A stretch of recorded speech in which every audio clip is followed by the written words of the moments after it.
জয় গুরু, জয় ভারত মাতা কি জয়, হিন্দু রাষ্ট্র কি জয়, সনাতন ধর্ম কি জয়। আজকে দেখুন, আমি বাংলাদেশ থেকে আসার পর থেকে আমি হিন্দু ধর্মে দীক্ষিত, সনাতন ধর্মে দীক্ষিত, ভারত সমাজে দীক্ষিত, ইস্কনে দীক্ষিত এবং আমি দীর্ঘকাল আরএসএসের নেতৃত্বে আছি। তাই তার নেতৃত্বে কাজ করেছিলাম, দাঁড়িয়েছিলাম বিজেপি প্রার্থী হয়ে, বিজেপির পোস্টার ব্যানার মেরেছি প্রচুর, কিন্তু অপরাধ আমি বিজেপি করি, জন্মলগ্নে আমি বিজেপি। আর আগে ছিল জনসংঘ, ওখান থেকে আমি বিজেপি, সেই পোস্টার ব্যানার জন্মের লগ্নে আমি। সেই আমার সঙ্গে না পেরে আমার সন্তানকে মেরেছে, হুমকি দিয়েছে যে তুই বাঁচবি না, তোর ছেলে বাঁচবে। কে? দেবুদর, মানিক সেন, মানিক পাল, এদের নেতৃত্বে আমার ভাই মধু আছে। মধু বলেছে তুই বাঁচবি না, তুই এই ধর্ম ছাড়, আমাদের ধর্ম হচ্ছে ইসলাম ধর্ম, এই ধর্মে আয়। আর আমাদের সঙ্গে আছে রাষ্ট্রবিরোধী সব দলই আছে, জিহাদি, পাকিস্তানি জিহাদি, হিন্দু, গীতা ধর্ম বিরোধী, ভয় দেখিয়ে জায়গা জমি, নারী দখল, বাড়ি দখল, মধুর জায়গা বিক্রি করে দিছে, আমার জায়গা বিক্রি করে দিছে। তাই এই মধু বলছে তোর ছেলে মরছে, আমরাই তো জানি সব কে কে মারছে, জানে, মধু জানে কে কে মারছে। আমার জমি মধু বিক্রি করে দিছে, আমার না জানা, ওর নামে কেস করে আমি জায়গা নিয়েছি। আমার জায়গা ছিল আরও 2.5 বিঘা জায়গা কিনছে, মধু বিক্রি করছে সিপিএমের নেতৃত্বে। এখন আমার বলছে তোর হাড়গোড় ভাঙবো। আবার এখন যারা বিজেপিতে দায়িত্ব আছে তারাও হুমকি দিচ্ছে তুমি কিন্তু বেশি কথা বলবে না, তোমার ছেলে কিন্তু এখন গেছে, আবার আবার এইটাও যাবে। বিজেপিতে ঢুকে তারাও এখন এই কথা বলছে, বেশি তেড়িবেড়ি করবা না।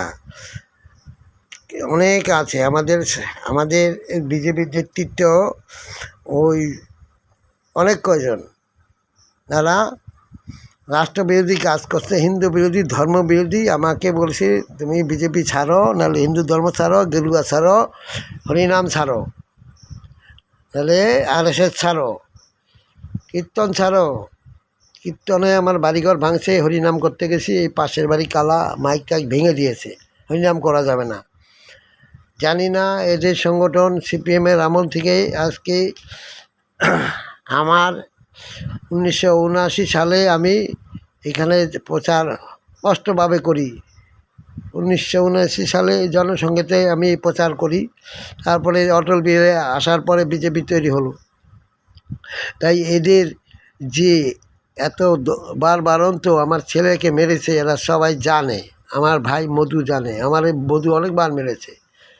তবে সেই বিচার আমি কিন্তু পাইনি, এখনও হুমকি দিয়ে যাচ্ছে তুমি কিন্তু হসপিটালে যাবা না, তোমার ছেলে কিন্তু এরপরে তুমিও বাঁচবা না, তোমার বাড়ি মার খেয়েছ, তুমি যতই হিন্দু হিন্দু করো না কেন, তোমারে বাঁচার কোনো রাস্তাই নেই। তোমার ছেলের মারছে, এবার হুমকি কিন্তু পড়েই আসছে। কাজল ভৌমিকের ছেলে এখানে রায় বাপি, এরা দেবুদর বলছে তুমি বাঁচবে না, তোমার ছেলে বাঁচবে। আমরা মেরে দিয়েছি, আমাদের কেস করলে আমাদের শঙ্কর সিং আমাদের ছাড়াই নিয়ে আসবে, তাহলে শঙ্কর সিংয়ের অনেক টাকা আছে, তাই কেস করে আবার বিজেপিতে ঢুকে যাবে। তুমি কি করবা? গরিব মানুষ, তোমার মারবে, মার খেয়ে গেছো, এক ছেলে হারাইছো, এখন ছেড়ে দাও, নাহলে কিন্তু এখনও সময় আছে, তোমার এক ছেলে আছে, এটাও যাবে। তাহলে এরা কি কাজ করছে? আমাকে বাঁচানোর জন্য কেউ আসে না। আমার ছেলে আমার হয়ে বুথে বসেছিল, আর আমার গার্জিয়ান বিজেপিতে আমার একটা এজেন্ট ছিল, আমার স্ত্রী, আর এছাড়া কেউ ছিল না। তাই বিমান বোস বলেছে, আমার গুরুদেব বলছে বিমান বোস বিজেপিতে ঢুকেই আমরা সিপিএমের মাল, আমাদের সঙ্গে লড়াই দিবা না।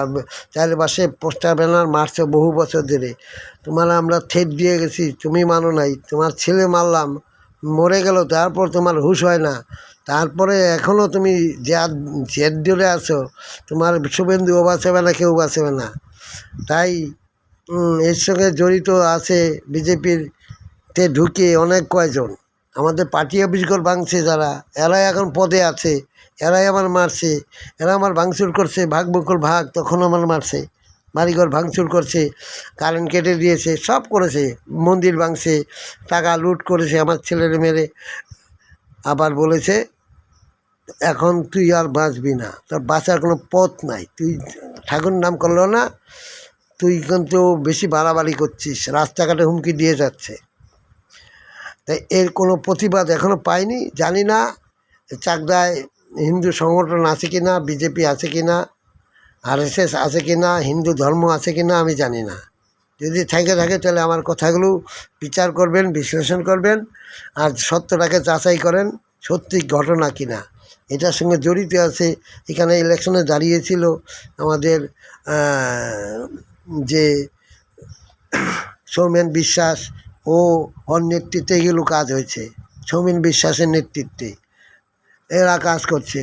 তাই সৌমেন বিশ্বাস বারবার বলেছে তুমি বিজেপি ছাড়ো, তোমার ভাই আগাগোড়া সিপিএম করে এখন আমাদের সঙ্গে পোস্টার ব্যানার মারে, তখন ছাড়ো, নাহলে তুমি যে বাড়িতে এতবার অপমান হচ্ছে, মারগুর খাদা, বাড়ি ভাঙচুর রইল, কতবার করলো। কংগ্রেস না আছে, কংগ্রেসে এখন 2-3 জন আছে।